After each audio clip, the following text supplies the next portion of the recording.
Hello and welcome to today's web seminar. This is Simone Turek-Lee with John Burton Advocates for Youth. Thanks for joining us today. Today we're going to talk about Senate Bill 568, which was introduced by Senator Anthony Portantino to reduce homelessness among California's college students. So first, before we jump into the content, we always like to go over the housekeeping items. So today's PowerPoint can be downloaded from the control panel. If you look on the right-hand side of your screen, there should be a handout section, and you can download it there. You can also download the support letter for the bill in that handout section. We'll take a Q&A at the end of the webinar, so submit questions throughout the presentation, and we'll cover them at the end. The presentation materials and the audio recording excuse me, will be posted on our website at jbaforyouth.org. So today's agenda, first we'll cover why SB 568 is necessary. We'll go over the bill's provisions, and then we'll talk about how you can help support the bill. Lastly, we'll close with a question and answer session. We're joined by a great lineup today. First, we are likely going to be joined by Senator Anthony Portantino. We're also joined by Dr. Rashida Crutchfield, Assistant Professor at Cal State Long Beach. We're joined by Kyshawna Johnson, a student at Citrus College, Amy Lemley, the Executive Director here at John Burton Advocates for Youth, and Parshan Khosravi, Government Relations Director at the UC Students Association. Yeah, hi, this is Portantino. Hi, Senator Portantino. Thanks for joining us. So first, Mr. Portantino is going to talk a little bit about why he authored this bill. And Senator Portantino covers District 25, which is in Southern California, the San Fernando and San Gabriel Valleys. He is the chair of the Senate Appropriations Committee and member of Banking and Finance and Government Organizational Insurance Committees. Thanks, Senator Portantino, for joining us. How are you? Well, thanks for having me. Obviously, we have a disparity in college success along certain economic lines. The data shows that, there's a tremendous gap between students that have housing, students that have resources, and students that, for one reason or another, face family and economic and other challenges in their lives, in particular foster youth. And so one of the most important but yet overlooked components of that is housing. We all saw that report that came out with the LA Community College District on the number of students in that particular community college district that are homeless. And so the idea is to help all three segments of higher education in California, help those segments help the most needy students have a plan for housing. And the idea is to give some resources. So there's the legislation, but then there's also a budget request to give resources to the three higher education segments to better coordinate and better assist, have rapid response, and connect students in need of housing into housing opportunities within the area surrounding those campuses. And so that's sort of the genesis. I work very closely with the foster youth community throughout my time in the legislature and see tremendous potential in wonderful kids. Let's help them have a place to sleep and do their homework and so they can succeed. Thank you so much, Senator Portantino, and we are very, very grateful to have you authoring this bill on such an important issue. So next we are going to have Rashida Crutchfield is going to provide us some background and talk about what the research says. And Rashida actually has to leave the webinar after she presents shortly after. And so if you have any questions that arise specifically on the slides that she's presenting, go ahead and make sure you enter them during her presentation so that we can cover them briefly when she concludes. The rest of the questions we'll still take at the end of the webinar during our Q&A, but if you have any questions specifically for her, make sure to enter them while she's presenting. Greetings, everyone. I'm very happy to be here in support of this great process to really make sure that we're supporting our folks who are in higher education. And I'm here, as mentioned, to provide some context. If we can go to the slide, the next slide, thanks. This chart is from the U.S. Bureau of Labor Statistics, and it really helps us readjust and reinform that what we all know, which is that higher education matters. We know that, you know, as students or as we acquire degrees, we have more access to economic stability. We know that higher education goes beyond just economic stability, but we really know that that piece is very important, that as you get an associate's degree, you're earning more wage, and that goes incrementally higher as you get a bachelor's degree and a master's degree as well. We can see on the following slide that we are still, as you all know, recovering from our recession, but the recovery is much slower for folks who are limited to a high school degree or below. Clearly from this chart, you can see that as students acquire an associate's degree, there is some stabilizing factors in terms of available jobs, but that goes exponentially higher when we look at bachelor's degrees, that the market for job opportunity is exponentially recovering faster for those of us who have a higher education degree. On the next slide, we can see some of the results of studies that have been done in all three segments of our higher education institutions. So in our most recently released study of the community colleges, the Hope Lab studied 57 California community colleges and found that a very startling 1 in 5 students experienced homelessness within the last year. We know that our students who are in or former foster youth are disproportionately impacted by homelessness. 2 in 5 are experiencing homelessness. And we know that also, this is particularly true also of our African American or Black students, 1 in 3 of which are experiencing homelessness while they are enrolled in community college.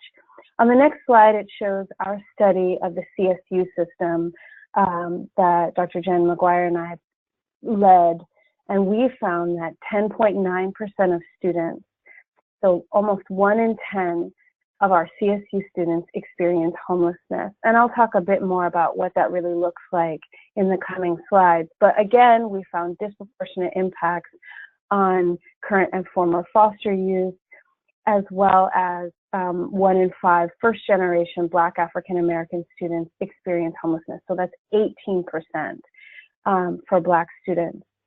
The UCs, in the next slide, also studied homelessness for students, and their study came out in 2017, and they found that 5% of our UC students experience homelessness. Once again, we're seeing disproportionate impacts on our current and former foster youth, as well as Black first-generation students. In the slide following, I think that, you know, I'm in many ways speaking to the choir on this, but I think it's important to remember what we're talking about when we're talking about homelessness in higher education. In the CSU study, we spoke to students at 11 CSUs and talked to students, both in their survey they talked about, they gave us data on what kind of living circumstances they were experiencing, but in those interviews and focus groups, we heard students talk about living in shelters, and living in transitional living, although students are less likely to go to those places, in part because they don't understand what's available for them, so, which is why SB 568 is so crucial. Also, though, we have students living in cars, in parks, in abandoned buildings, living in motels, and many of our students moving from place to place, really never having a fixed, adequate, or long-term place to stay. There are many reasons why these students have these experiences, and on the next slide, we explore some of those reasons. So there are students clearly who have a history of homelessness. So students who have or have not been identified by McKinney-Vento liaisons in the K-12 system, who are making links to their rights and resources. There are students who are independent or separated from their families who experience homelessness before they arrive at college on their own. Also, we know that disproportionately our foster youth are experiencing homelessness. We know that students who identify as LGBTQ or gender nonconforming or may become pregnant during their teenage years often experience homelessness as well. But we also know that these experiences go beyond youth, and many of our students in community college, in the UCs and the CSUs are not youth, but also even our, what we term as traditional age students are experiencing homelessness and have never had those experiences before. So some students, as they encounter the opportunity cost of, even though they might be working low-income jobs, they would be working, but they are delaying that work or working multiple jobs while in school and experiencing really financial distress. So they may experience homelessness for the first time while they're in college.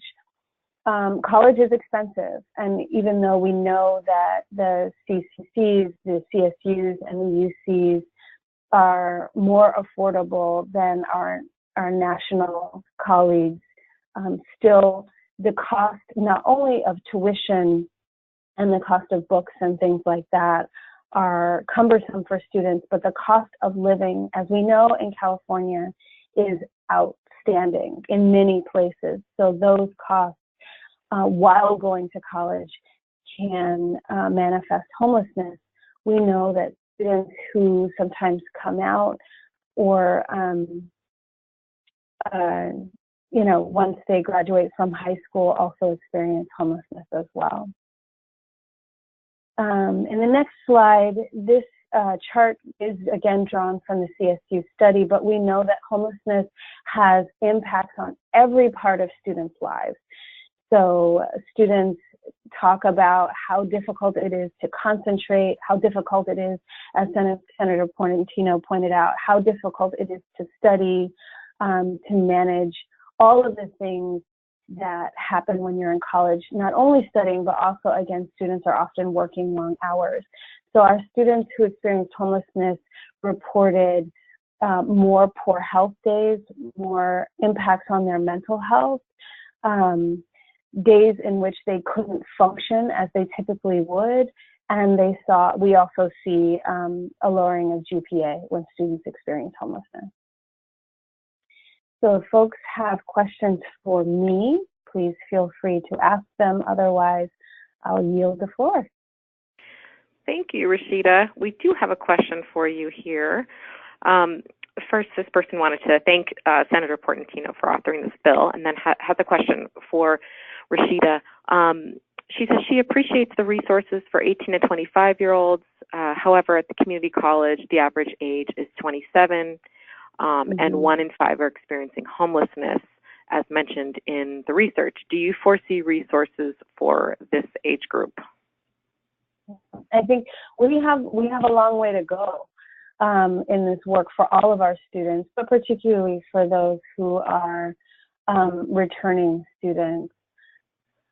And so, yeah, we have work to do. I think the models that we have for single points of contact really can help our students get linked to services off campus. You know, the SB 568 does link to continuums of care, and I think that can help our students who are over the age of 25. But I strongly acknowledge that we have work to do there. Absolutely. I think you mentioned it, the key linkages that SB 568 makes to the continuum of care is really important for all age students. Mm-hmm. So I think we are going to move on. Thank you so much, Rashida, for joining us. I know you have to jump off the webinar. Thank you. Next, thank you. Next, we are going to turn it over to Kyshawna Johnson. Kyshawna is a student at Citrus College, and we've heard about the research. Now we're going to hear a little bit about an actual experience of someone who has experienced homelessness as a student, and what that was like for her, and what she is doing now, and how having stable housing has impacted her as a student. Good morning, everybody. It's a pleasure to be amongst you all this morning. If I can get started, homelessness in my life started the year of 2015 to the year of 2016. And how it started, how I became homeless was I was a former foster youth. And being that foster youth get funding in the midst of them being a foster child, my funding stopped, and I was living with my grandmother at the time. She fostered me, and the funding ended, and I was asked to leave because she had no more support to give me. I'm not sure really to go into depth with that, but I was living out of my car from December 2015 all the way until I want to say February of 2017. I lived with a family member, and that didn't quite work out. There was some manipulation in between that. And then I went back to living out of my car for 6 months.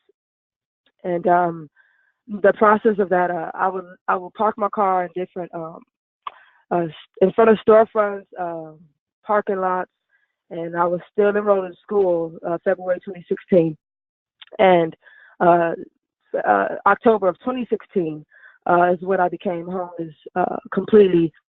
And I was living out of my car, and I was still going to school, still going to work, and I was very frustrated. All of my grades dropped being homeless. I didn't have any support. I didn't have anybody to look to. And then one day I decided I was going to go ahead and put my pride aside and look for help.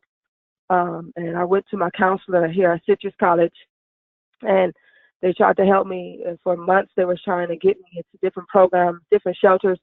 But for some reason, I was denied. And I continued to keep going, although I was failing all my classes. I got D's in all my classes. And I didn't have anybody. So just to continue to fight through it all, although I was being rejected, I didn't let rejection stop me from fighting and getting help. So I was told to go to a youth drop-in center in the city of El Monte. And I went to this youth drop-in center. They tried to get me into transitional housing, and they tried to get me into shelters. And again, I was rejected. And then one day I just decided that I was going to keep fighting. And I discovered Jovenes housing for a college success initiative. And they accepted me. They heard my story. They accepted me. And from that point onward, my life took a turn. And I got into a room for rent here in Azusa, right across the street from my school, to be exact. And when I got into housing, when I was homeless at the time, I was dealing with a lot of depression, a lot of feeling like I was the blame of everything. Because I didn't have my parents. Both my parents passed away. And so when I got into housing, all that just vanished. I gained back my sense of self-worth, my sense of strength, my mental strength, my mental ability and stability. I was back to myself, and my grades jumped up to A's. Just having housing itself while being in college, and just anything, just having housing really helps on your mind, on your mental stability, on your emotional stability. And I can say Jovenes has really helped. They didn't just help just by housing, but they check in on you. They support you in all aspects of your life. Just having that support system outside of what's familiar. And what I mean by that is family members, and just having a community of people who can relate, a community of people who really care for you. And that really was a blessing, I want to say. And I'm in my last course. I'm in my last semester, and I'll be graduating June 15th of 2019. And I'm still on the right track. I got a 3.8 GPA. So Jovenes really helps, and housing really helps. So that's my story. Thank you, Kyshawna, for sharing your experience. We appreciate it. And if you want to learn more about Kyshawna's experience, there's actually a video on Jovenes' website that you can check out and learn more about kind of what she was speaking to. But thank you again for joining us. So next we're going to move into the segment of the webinar where you will learn more about the bill. What would the bill do? And so I'm going to pass it over to Amy Lemley, who is the Executive Director here at John Burton Advocates for Youth, to kick us off. Thank you very much, and thank you so much for Kyshawna for sharing that, your experience, having the courage to keep trying, keep asking, and keep knowing that you have a right. You have a right to live securely, to live stably. This bill, this intervention, is the right thing to do. But what we're really seeing in this is also smart public policy. There's emerging research, 2 major studies that really show when a young adult has a housing crisis, so someone under age 24, not only without intervention, they're more likely to be chronically homeless, and their episode of homelessness is more likely to last longer. So this is in contrast to the experience that Kyshawna just described, where when we intervene, make an effort to provide the assistance when it's needed, we're able to really help young people springboard into long-term economic stability. And so that's really the intention of this bill, to do the right thing, to do the smart thing in terms of California's approach to homelessness. So to date, there have been some efforts, some really important efforts around the basic needs of college students. And this slide is really summarizing them, some extremely important work around addressing food security. I've been a part of some of these conversations and so impressed with campuses transforming themselves to ensure that students have access to food, and specifically CalFresh, the creation of emergency shelters, setting aside dorms for emergencies. There's no lack of very entrepreneurial approaches at our 115 community colleges, 23 CSUs and 9 UCs. But what there hasn't been is a structural, systemic solution regarding the housing needs of homeless students. I think we've taken on the food, we've taken on shelter to a certain extent, but where is the systemic structural approach? And that's really what this is intended to be. And so who is authoring AB 568? So you heard from Senator Portantino, who is a tremendous champion, not only of young people in foster care, of students, of people across California. He's joined by Senator Richard Roth, who is a co-author of SB 568. And then on the Assembly side, we're so pleased to have the leadership of Assembly Member Jesse Gabriel. Together, these spectacular legislators are taking a step forward and saying, you know, our current system of care, our approach to homelessness is not reaching homeless students. Homeless students are falling through the cracks. And they're really falling through the cracks because they are not homeless enough to be served by our federal homeless response system, and yet they are not, don't have the resource and economic base to kind of often live with an intact family or to draw on those resources.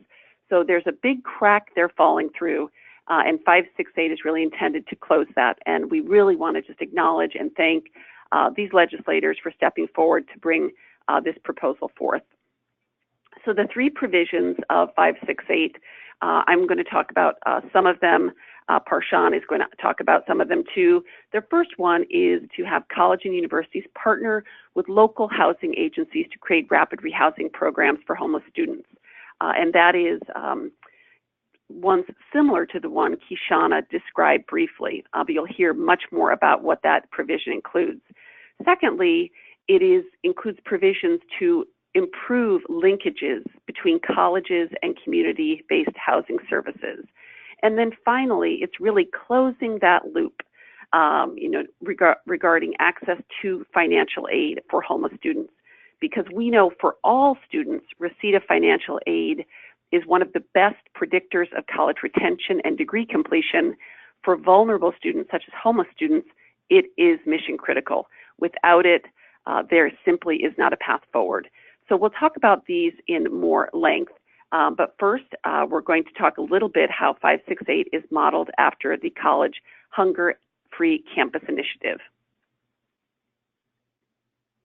So Parshan, I'm not sure if I'm covering this one or do I hand it over to you at this point? Okay, this is me. Yeah. Yeah, sorry about that. So yes, so again, we believe here, our organization, in not reinventing the wheel. We were so impressed with the efforts of an effort last year to try and reduce hunger on community college campuses, and said, you know, if that worked, let's model our approach after that.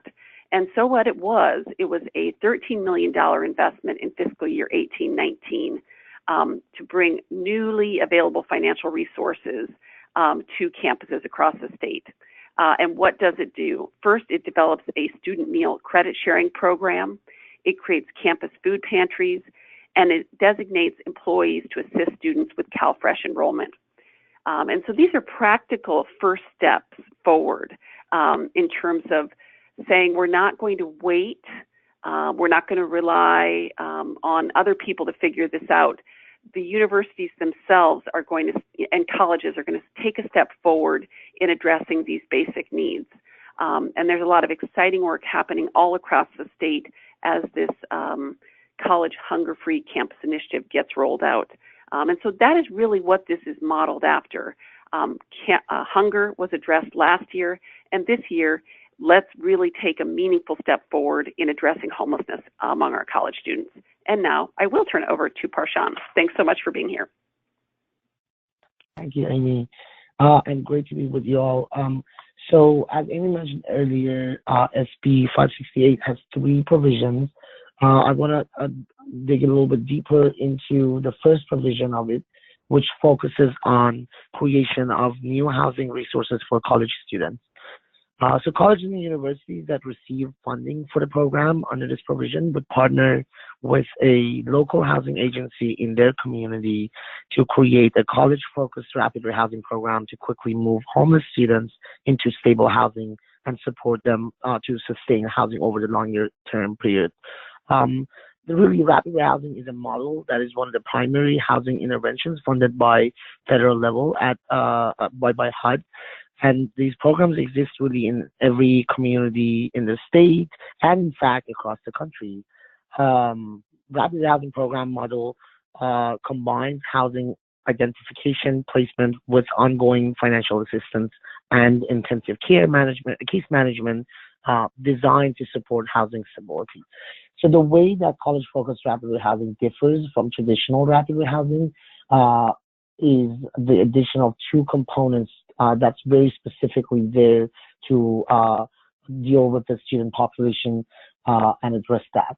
So the first is the placement of staff on college campuses who can conduct outreach, identify students experiencing homelessness, screen them for program eligibility, and make referrals into the program.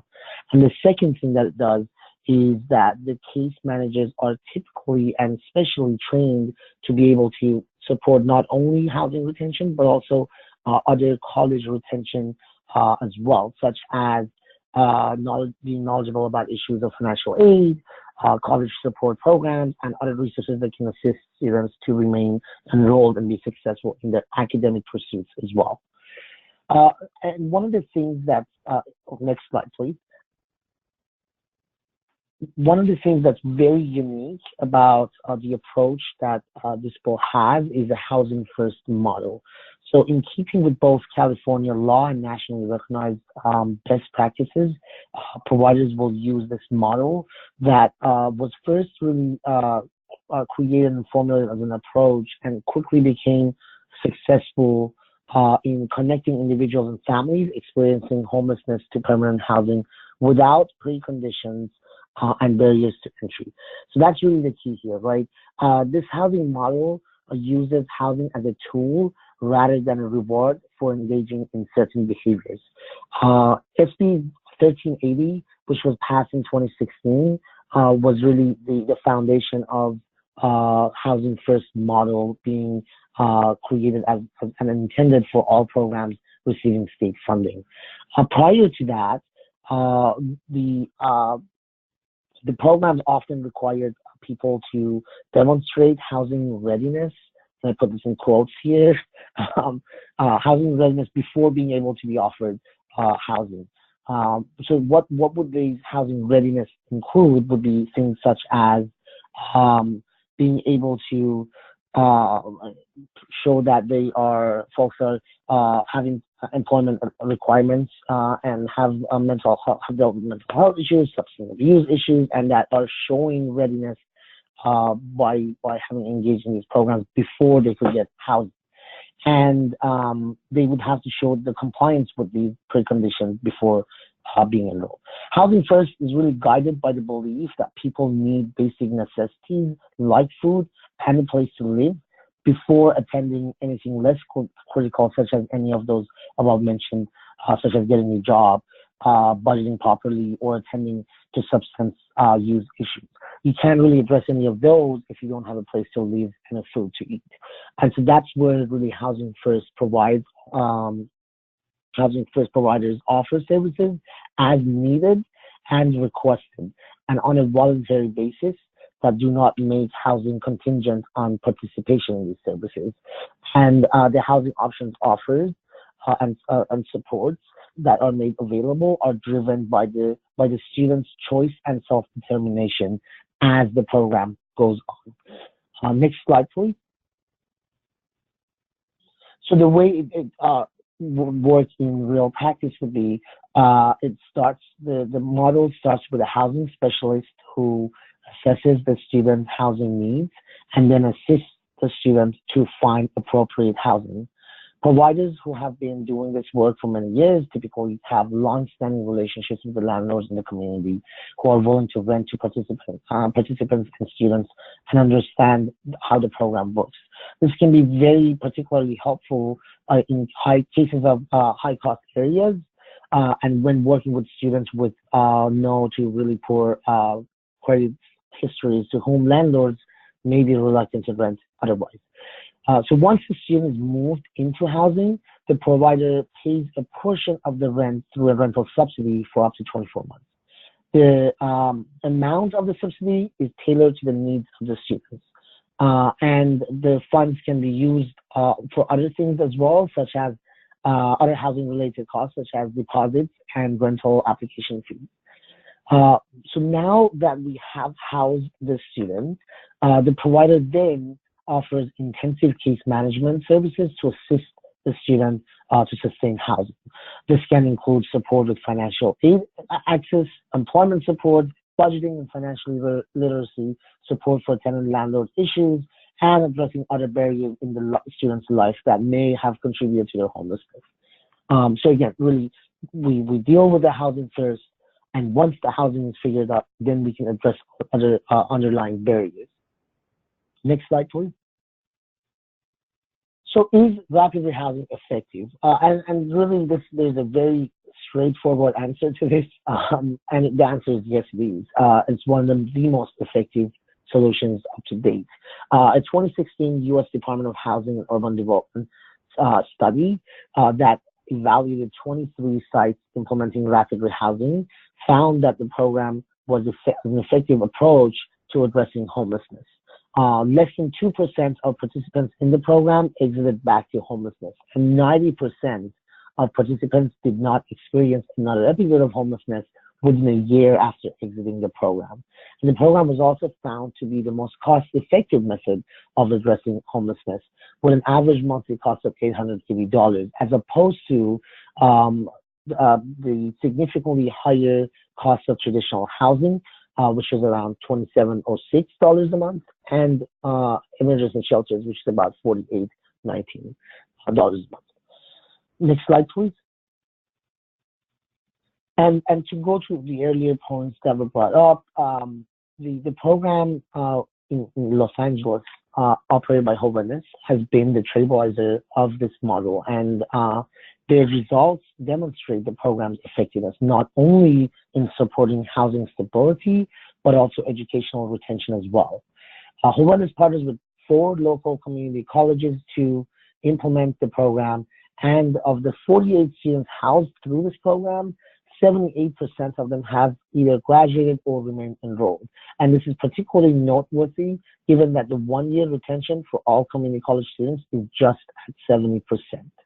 And Jovenes' retention rates are not only higher, but also are for a longer period of time and are for the very high need population of students who are experiencing homelessness.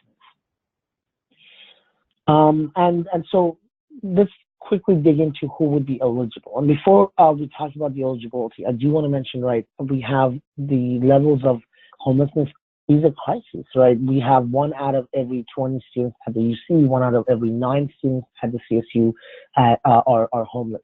And so there needs to be, this program is really important and needed. So who would qualify for this program under SB 568? In order to qualify for the program, a student would need to be enrolled at least half-time. And SB 568 uses a federal definition of homelessness that states an individual is homeless if that individual lacks a fixed, regular, and adequate nighttime residence. The definition includes an individual who is not only living on the streets in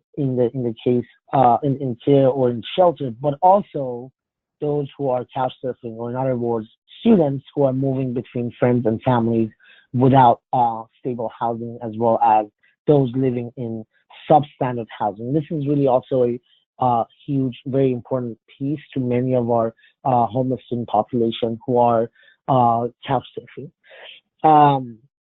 Students would be then asked to provide verification from a professional only when feasible. And we know that many homeless students are not connected to homeless service systems, and in fact maybe hiding the fact of their homelessness from their professionals in their lives. And that's why only when feasible would they be asked to provide verification. And in these cases where a student cannot do that, in fact, a self-certification could be acceptable by signing an affidavit attesting to their current housing situation. So either they could, provide a verification or a self-certified affidavit of attesting to their homelessness. And this is in keeping with the regulations for HUD-funded programs, which allow a similar form of self-certification, as well as the Housing First approach, which requires that housing programs not impose unnecessary barriers to entry. And a student who falls below half-time requirement would not necessarily lose their housing immediately, but would be able to maintain the subsidy for up to 12 months in order to transition off the program and not be exited right back into homelessness. So now I will turn it right back to Amy, who will talk about a couple of other provisions of the bill. Thank you very much for that great description of the first provision. And now it's my job to talk about Provision 2 and Provision 3. And so, the core, what has been covered is really, I don't want to say the most important, but it is really the housing. It's the housing investment. It is the new investment in housing, something that we desperately need for our college students. But with that really comes the question is, what can the campuses do differently? How can we really take the opportunity that this legislation presents to do business differently for our homeless students? And that's kind of what Provision 2 and 3 are about. Change doesn't just happen from an external resource. What can the institutions themselves do to improve the quality of service to homeless students? And the first one, as you can see right here, is let's improve linkages of colleges to community-based housing services. So currently, there is a real chasm, for lack of a better word, between our institutions of higher education and our publicly funded homeless response system. I don't think I really appreciated how vast that divide was until we recently did a training on it. And the reality is, in the old days, whenever those old days were, homelessness and college were not two concepts that went hand in hand. As the demographics and the reality of being a college student have changed, we need to find ways to foster those connections, and so that there's more awareness and more understanding between our institutions of higher education and our homelessness response system. And so what we're proposing through 3 different strategies is to foster that linkage, to improve that connection, so that we are not working in silos, but working in an integrated way. And so 568 really intends to do that by connecting the colleges and universities with the homeless response system that is funded by the federal government largely. And so around California, we have 44 continuums of care. And these, regional bodies are the primary vehicle that disperses funds that are used for homeless individuals. California received almost $400 million from HUD last year that flows through the COCs. And so when you're talking homelessness, those 44 COCs are the main financial conduit for homelessness funding in California and in every state.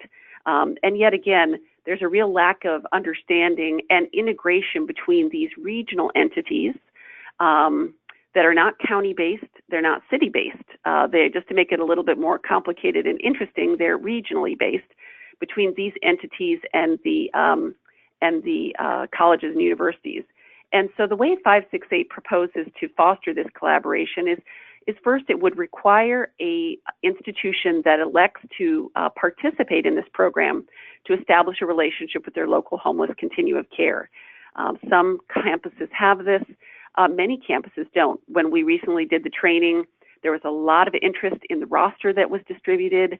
People maybe had heard about these meetings, but weren't quite aware that this is the entity, the administrative entity that distributes hundreds of millions of dollars of federal funding, and more recently is the entity that is distributing newly available state funding for homelessness. And so, one, it requires them to do that. Secondly, it requires a referral mechanism into their county's coordinated entry system for homeless services. And so many of you may know about coordinated entry, but that is kind of the approach that is used and required by the federal government to create one single coordinated entry into the network of homeless services.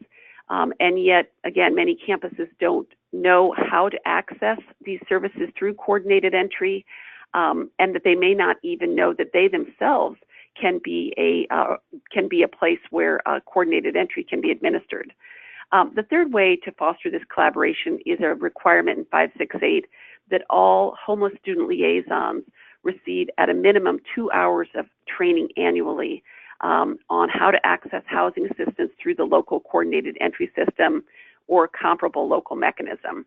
And so again, for campuses that are excited about this opportunity, who elect to participate in it, these are 3 requirements that they would need to comply with in order to access the funding. The next provision, the first provision is about coordination, knowledge of the homeless response system. The next one is really making sure that we are leaving no money on the table when it comes to financial aid. Again, there is such powerful evidence about the relationship between college retention and degree completion and financial aid, particularly for vulnerable student populations. And so the last thing we want to do is create a homelessness program and then not have these students who are so vulnerable maxing out all available financial aid. And so you can see on the screen here the 3 provisions that are designed to ensure that the students who participate in this college-focused rapid rehousing program access the full financial aid. And again, this is the right thing to do, but from a state point of view, it's also the smart thing to do, because much of this financial aid, at least the Pell Grant anyway, is federally funded. And so let's put in our state dollars, but let's also make sure we're fully leveraging all available federal funding. So the first provision that's required is to review the financial aid package of all students participating in the housing program. So this would really require any student who is in this college-focused rapid rehousing to have a kind of financial aid audit. Are we missing anything? And one might think, well, how necessary is that, Amy? I mean, these are students. They certainly know about financial aid. The reality is that many vulnerable students, particularly community college students, often are not accessing available financial aid. A study was done in 2016 that looked specifically at foster youth, which is one population of vulnerable youth, and found that only half were receiving the Pell Grant and less than 10% were receiving the Cal Grant. Now, that's not because they're not eligible. It's because very vulnerable student populations, including homeless students, often do not have the same level of support in their transition to college, which includes completion of the FAFSA. So job one is ensuring that all financial funds are being leveraged.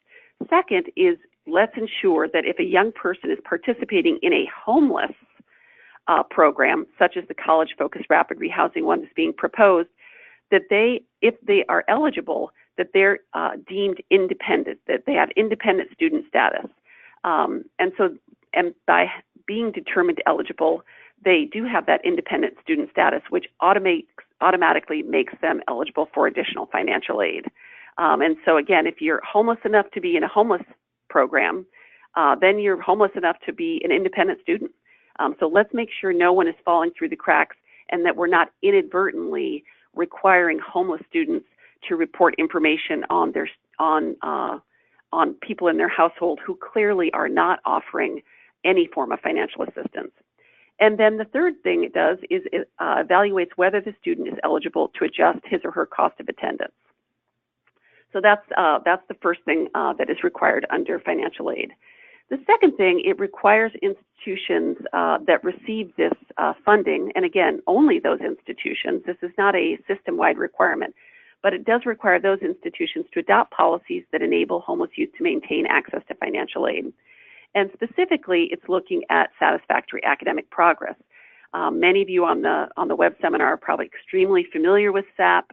You can see on the slide the three different parts of SAP. One is a GPA requirement. I think that's the one that most of us are the most familiar with. Yeah, SAP is a GPA.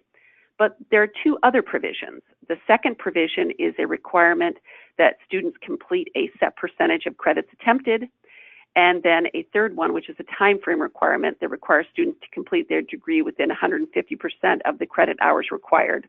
Now that middle requirement is the one that can really trip up homeless students and other vulnerable students. And so the next slide really talks about how 568 would help homeless students maintain that financial aid. First of all, it would require an appeals process. It requires campuses to establish a process to appeal the loss of federal financial aid due to not meeting SAP. And so we want to ensure there is a robust, accessible process where students can appeal their loss of financial aid. Because just to be clear, when a student loses SAP, they lose the Pell Grant, they lose the Cal Grant. If they're a foster youth, currently they lose the Chafee Grant, although we're hoping to change that, and they even lose their work study. So you're taking young people who are extremely vulnerable, living outside of a setting with any family assistance. And so we want to ensure that there is a good appeals process in order for this essential lifeline of financial aid to be sustained. SB 568 would also require, as you can see from the right-hand side of the slide, that homelessness is a special circumstance when considering eligibility for continued financial aid. So what it's doing is it's saying the state of California recognizes that being homeless is fundamentally different than being a student who is not homeless. That there's something special and unique and particularly challenging that should be considered about a student that is homeless versus, for example, a student living with an intact family rent-free. That those circumstances are fundamentally different. And that's what we want because that is what the evidence bears out. Their experience is fundamentally different. And then the third thing that the bill would do to ensure access to financial aid is that students are receiving aid in a timely manner. And so it would require students who elect to receive this funding to prioritize homeless students and foster youth in the distribution of their financial aid. So to explain this a little bit, for those of us who know and work with homeless students and foster youth, the difference in receiving the financial aid disbursement, even between a week or two, can make all of the difference. And essentially, a student lands on campus, there is literally no wiggle room. And so it's a simple administrative process change to say, if you are identified as one of these extremely vulnerable students, we know that a matter of weeks could mean the difference between staying in school and not. And again, this isn't just a matter of books or a few fees. If this money doesn't land in the account of the student, they can leave campus extremely quickly, which is unfortunate from the point of view of a student. But I'd also like to highlight it's very inefficient from the point of view of an institution. This institution has evaluated the student for admission. They've gone through the process of the student matriculating. The student has arrived on campus. And now for the student to kind of leave this quickly simply because the funds haven't been distributed is really not efficient and not a good use of public resources. So again, it's the right thing to do, but from an institution's point of view, it's a lot of work to get these students across the finish line and actually into school. Let's keep them there. The second part of this provision is any campus that elected to receive this funding would be required to establish a policy to not charge late fees or interest on payments that are late due to delays of financial aid distribution. And so many of you know about this. A student who is already in the hole gets more in the hole. And so we want to end that policy and not continue it. So there is a companion budget proposal. All of this does not come cheap. It is a $20 million companion budget proposal that would fund SB 568. And as you can see on the slide, it tells a little bit about how the funds would be distributed, basically proportionally based on enrollment, which would essentially leave about $15 million for the community colleges, $3 million for the CSUs, and $2 million for the UCs. And that really is, driven by the rate of homelessness experienced by those systems. And it also allows for each of those systems some level of administrative support so they can, responsibly and thoughtfully administer these programs. It also holds them accountable for reporting information to the legislature. And so the bill includes a number of reporting requirements, and you can see these on the slide. The goal is to ensure that this intervention is an effective one. We need to be measuring the outcomes and making sure that this is something that is resulting in retention, is resulting in degree completion. So that's the second and third provision of AB 568. And the truth is, while it's extremely strong and we have extremely, skilled and awesome, for lack of a better term, authors and sponsors, we have to be realistic that there is going to take a lot of work for this to be successful. There are many worthy competing priorities. This does require a not insignificant budget allocation. So how in the competition for scarce resources, even with the surplus, even with all that we've got going for us, we all know there's a change in the economy around the corner. We need to really work together to make the case for homeless students. Next slide, please. And so here's a little bit of information about the timeline for 568. Essentially, it's going to be heard in the Senate. Its first policy hearing is going to be April 10th. So those of you on the web seminar, what I'd ask you to do is to download that sample support letter. And if this policy is something you're excited about, something you think that could help students, please take a moment to send that in. I think many people don't realize that those support letters make a big difference. At the same time, the budget proposal is being considered in the budget process. With good luck and a lot of hard work, the bill will move into the assembly, where it will also be heard. And then essentially whether or not it is funded in the budget will be determined by mid-June, the 1st of July, and whether or not the bill is signed into law will be determined by the end of October. And so this slide really talks about, again, what you can do. Please send your support letter in by April 4th.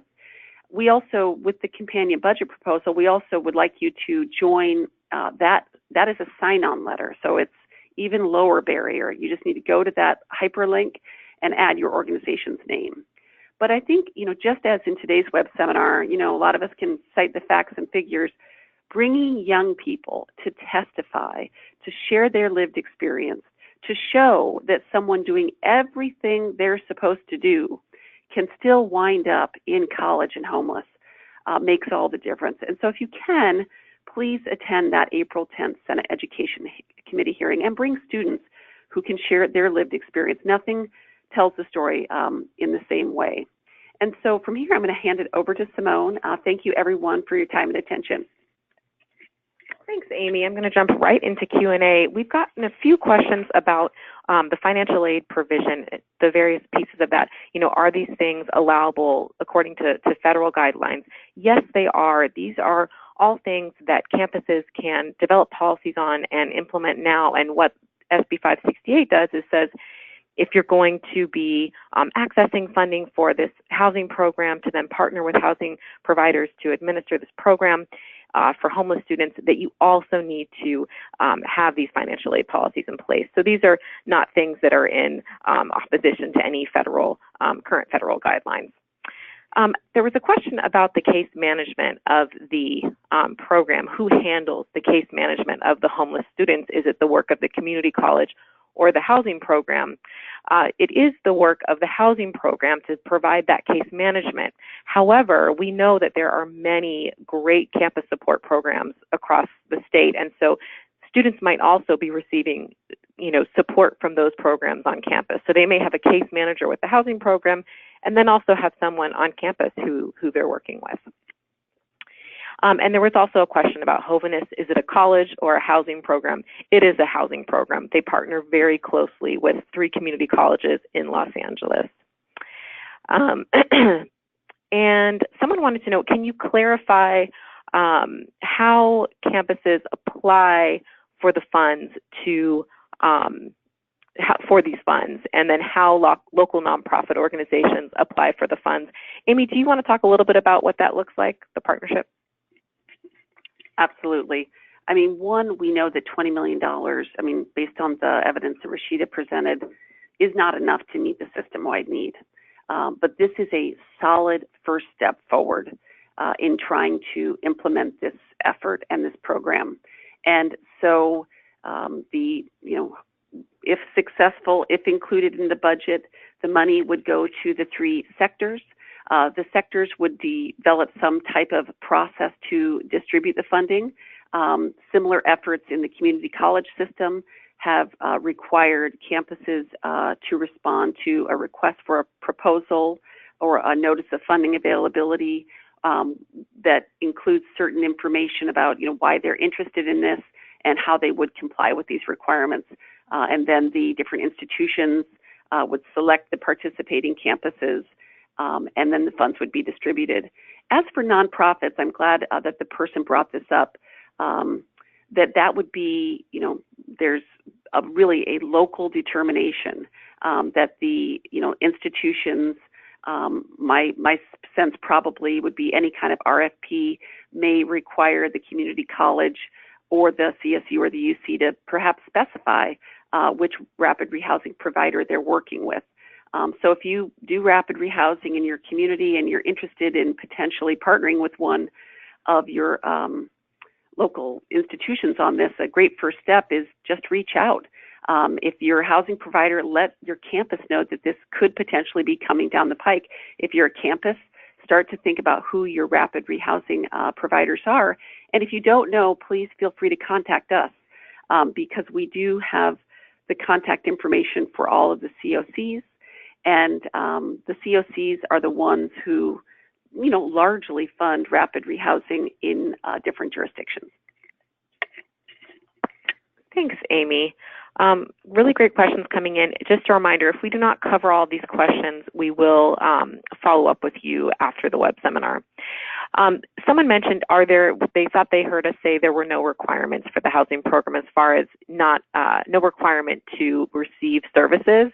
I wanted to ask Parshawn, he did talk about housing first. Parshawn, can you speak on whether in this program students would be required to access these services if that's a condition of housing?